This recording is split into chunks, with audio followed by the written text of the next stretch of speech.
Real Madrid, Mallorca. Victoire sans AM mais avec un goût amer, peu importe qu'il y ait un enjeu ou non.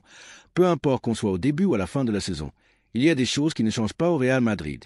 Et hier soir, malgré un match qui sentait fort le néant footballistique, le Real a fini par s'imposer 2-1 contre Majorque. Une victoire sans saveur, mais une victoire quand même point et croyez-le ou non. Le but décisif est venu d'un duo improbable. Jacobo Ramon, auteur d'un match catastrophique, et Trezeguet, qui lui glisse une passe E2 à eux seuls, semblait tout droit sorti d'un match de National 3. Et pourtant, ce sont bien eux qui ont offert les 3 points. Une action presque inespérée, un but d'un joueur inespéré, servi par un passeur tout aussi improbable. Franchement, ça m'a fait rire, mais rire jaune, parce que ce match, mes amis, c'était un cauchemar à regarder. Une première mi-temps d'une pauvreté abyssale. L'ennui total. Pas de mouvement, pas de solution pour le porteur, des frappes molles, des centres à l'aveugle, un Bellingham absent dans le marquage. Et forcément, Majorque ouvre le score. À ce moment-là, le Barça était virtuellement champion. Le Real, désorganisé, incapable de créer, et franchement inquiétant. Et sans un Courtois impérial, on serait peut-être en train de parler d'une défaite ce matin. Mbappé, seul rayon de lumière heureusement. Kylian Mbappé a encore frappé. Son 40e but de la saison, son 28e en Liga, ce qui lui permet de dépasser Lewandowski et de battre le record de Benzema en championnat. Si la saison est décevante collectivement, il monte en puissance et envoie un signal fort pour l'avenir.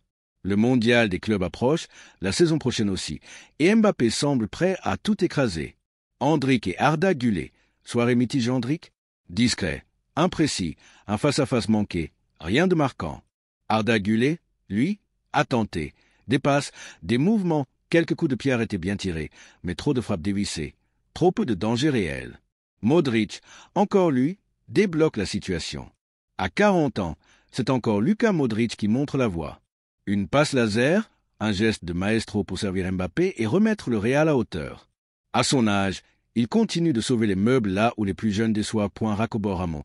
L'exemple criant d'un problème plus profond, mais revenons sur Jacobo Ramon. Oui, il marque, mais tout le reste de son match est une purge, mal placé, lent, battu dans les duels. Et ça soulève une vraie question sur la formation au Real. Comment un joueur aussi fébrile peut se retrouver à ce niveau? Où est la structure? Où est la progression linéaire entre les jeunes et l'équipe première? Comme à la Masia. Trop de jeunes manquent de repères, de compréhension tactique, de constance. Et on se demande, à quoi sert notre centre de formation aujourd'hui? Bellingham, au bout du rouleau, et que dire de Bellingham?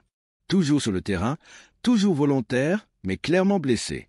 L'épaule le fait souffrir, ça se voit. Le club veut attendre le mondial des clubs pour l'opérer, mais c'est une erreur.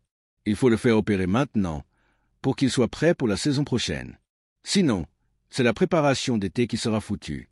Encore une fois, le Real fait les choses à l'envers. Raúl Asensio, le scandale de trop, et pendant ce temps, l'actualité extrasportive frappe fort. Raúl Asensio, l'un des jeunes espoirs du club, est officiellement impliqué dans une affaire de vidéo à caractère sexuel impliquant une mineure. Il aurait propagé une vidéo filmée sans consentement. On parle ici d'un dossier judiciaire lourd qui pourrait lui valoir de la prison ferme. Et soyons clairs, s'il est reconnu coupable, il doit être exclu du club immédiatement. Zéro tolérance. Pas de compromis. L'institution passe avant tout. Et aujourd'hui, tant que l'affaire n'est pas close, le club devrait le mettre à l'écart. On ne peut pas se permettre d'associer notre blason à ce genre de scandale. Mercato, une bonne nouvelle quand même, la petite éclaircie du jour. Le géo de Fabrizio Romano, Den arrive quasiment au montant de sa clause libératoire. Un renfort de plus et peut-être enfin le début d'un mercato ambitieux en vue de reconstruire l'équipe. Conclusion, une victoire, beaucoup de questions.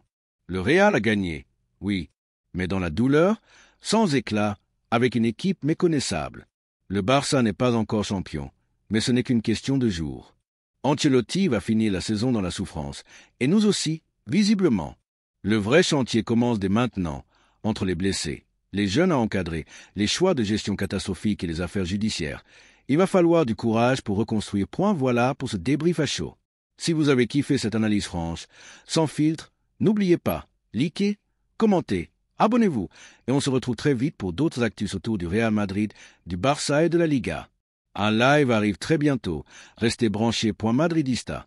On traverse la tempête, mais on reste debout.